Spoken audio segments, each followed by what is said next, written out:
ప్రేమ ఎప్పుడు ఎలా పుడుతుందో చెప్పలేము.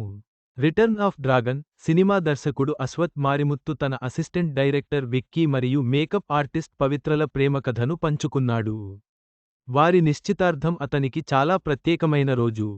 ప్రేమ ఎప్పుడు ఎవరిపై ఎందుకు పుడుతుందో చెప్పడం కష్టం. అలా ప్రేమలో పడ్డ వాళ్ళు కొందరు సులభంగా పెళ్లిపీటలు ఎక్కుతారు. మరికొందరు రకరకాల ఇబ్బందులు ఎదుర్కొని ఒక్కటవుతుంటారు. అలా ఇప్పుడు నిజంగా జరిగిన ఓ ప్రేమకథని దర్శకుడు అశ్వత్ మారిముత్తు బయటపెట్టాడు. రీసెంట్గా రిటర్న్ ఆఫ్ డ్రాగన్ సినిమా తీసింది ఇతడే.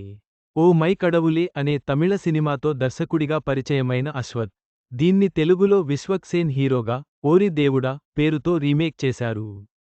అలా తెలుగులోనూ అశ్వత్ మూవీ తీశాడు. రీసెంట్గా ప్రదీప్ రంగనాథన్ హీరోగా రిటర్న్ ఆఫ్ డ్రాగన్ తీసి సూపర్ హిట్ కొట్టేశాడు. అయితే ఈ చిత్రానికి సహాయ దర్శకుడిగా పనిచేసిన విక్కీ, ఇదే మూవీకి మేకప్ ఆర్టిస్టుగా పనిచేసిన పవిత్ర రుక్మిణి ఆదివారం నిశ్చితార్థం చేసుకున్నారు. ఈ వేడుకకు హాజరైన అశ్వత్ వీళ్ళిద్దరి ప్రేమకథ గురించి చెప్పాడు. నిన్న నాకు చాలా ప్రత్యేకమైన రోజు. ఎందుకంటే నా అసిస్టెంట్ డైరెక్టర్ విక్కీ పవిత్రతో నిశ్చితార్థం చేసుకున్నాడు. ఓ మై కడవులే సినిమా కోసం విక్కీ నా దగ్గర అసిస్టెంట్గా చేరాడు. డ్రాగన్ కి చీఫ్ అసోసియేట్ దర్శకుడిగా పనిచేశాడు. నాతో పాటే కలిసి ఉండేవాడు. కానీ కొన్నిసార్లు జీవితం మనల్ని సర్ప్రైజ్ చేస్తూ ఉంటుంది. అలా విక్కీ డ్రాగన్ సెట్లో మేకప్ ఆర్టిస్ట్ పవిత్రని కలిశాడు. చూడగానే ప్రేమలో పడిపోయాడు. ప్రతి గొప్ప ప్రేమకథ నో చెప్పడంతోనే మొదలవుతుంది. వీళ్ళది కూడా అంతే. బ్రేకప్ సీన్ తీస్తున్న టైంలో విక్కీ ఏడుస్తూ కనిపించాడు.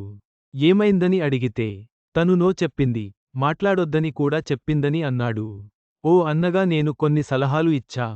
కానీ పాట తీస్తున్న టైంకల్లా వాళ్ళ గాఢమైన ప్రేమలో ఉన్నారు. రీసెంట్గా నా దగ్గరకొచ్చి మేం పెళ్లి చేసుకుంటున్నాం అని చెప్పడంతో నేను షాకయ్యాను అని అశ్వత్ చెప్పుకొచ్చాడు. విక్కీ మరియు పవిత్రల ప్రేమ కథ రిటర్న్ ఆఫ్ డ్రాగన్ సెట్ నుండి ప్రారంభమైంది. దర్శకుడు అశ్వత్ మారిముత్తు ఈ జంటకు శుభాకాంక్షలు తెలిపాడు. వారి ప్రేమ ప్రయాణం చాలా ఆసక్తికరంగా ఉంది.